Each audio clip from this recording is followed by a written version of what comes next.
हाँ जी बच्चों, क्या हाल चाल, कैसे हो जी। चलो जी, आज की वीडियो सेंट्रल टेंडेंसी के ऊपर, जिसमें आपसे पूछा जाता है कि कौन सी सेंट्रल टेंडेंसी बेस्ट होती है। ठीक है, तो अब देखो बेटा, अलग अलग सिचुएशन में अलग अलग सेंट्रल टेंडेंसी बेस्ट होती है। ठीक है, जैसे कि अगर आपको बोले कि क्वालिटी के लिए कौन सी बेस्ट है, तो क्वालिटी के लिए हमेशा मीडियन बेस्ट है।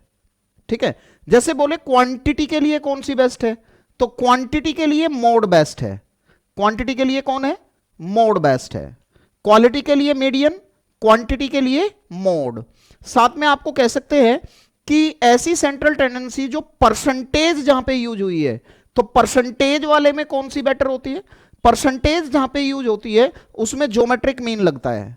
उसमें बेटर कौन सी होती है जी, उसमें बेटर होती है ज्योमेट्रिक मीन। ठीक है, अगर आपको कहे ऐसी सेंट्रल टेंडेंसी जब एक वेरिएबल फिक्स है और एक चेंज हो रहा है, तो जनरली इसमें हम किसको लगाते हैं, इसमें हम हार्मोनिक मीन को लगाते हैं।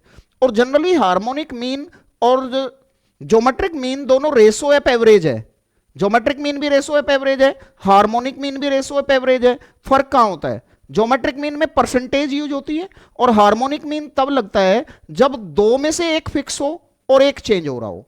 और यूजुअली ये डिस्टेंस एंड स्पीड के लिए होता है। यूजुअली किसके लिए होता है, डिस्टेंस एंड स्पीड के लिए।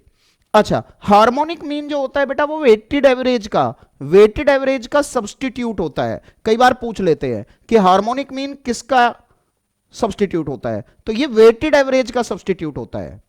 दो तरह के एवरेज होते हैं, आप जानते होंगे, एक सिंपल एवरेज, एक वेटेड एवरेज। सिंपल एवरेज में सबका वेट सेम होता है, सबकी इंपॉर्टेंस एक जैसी होती है, जबकि वेटेड एवरेज में उनकी इंपॉर्टेंस अलग अलग होती है, वेट अलग अलग होते हैं। ठीक है, तो आपने पढ़ लिया क्या क्या, क्वालिटी के लिए मीडियन बेस्ट है, क्वांटिटी के लिए मोड बेस्ट है।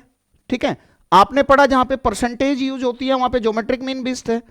आपने पढ़ा जहां पे एक वेरिएबल चेंज हो रहा है, एक फिक्स हो रहा है, वहां पे हार्मोनिक मीन बेस्ट है।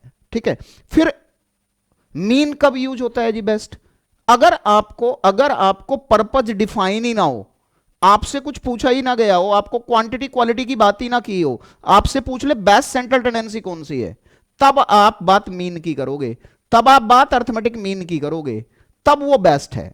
अच्छा, आपसे ये भी पूछ सकते हैं कौन सी central tendency more commonly use होती है या सबसे ज्यादा यूज होती है, तो भी आप आंसर क्या दोगे, तो भी आप आंसर AM दोगे। ठीक है जी, चलो जी, आज हमने डिस्कस किया क्या जी, कौन सी सेंट्रल टेंडेंसी बेस्ट होती है। ठीक है, ओके, उम्मीद है आपको यह फायदा पहुंचाएगी। Thank you so much, all the best, bye bye.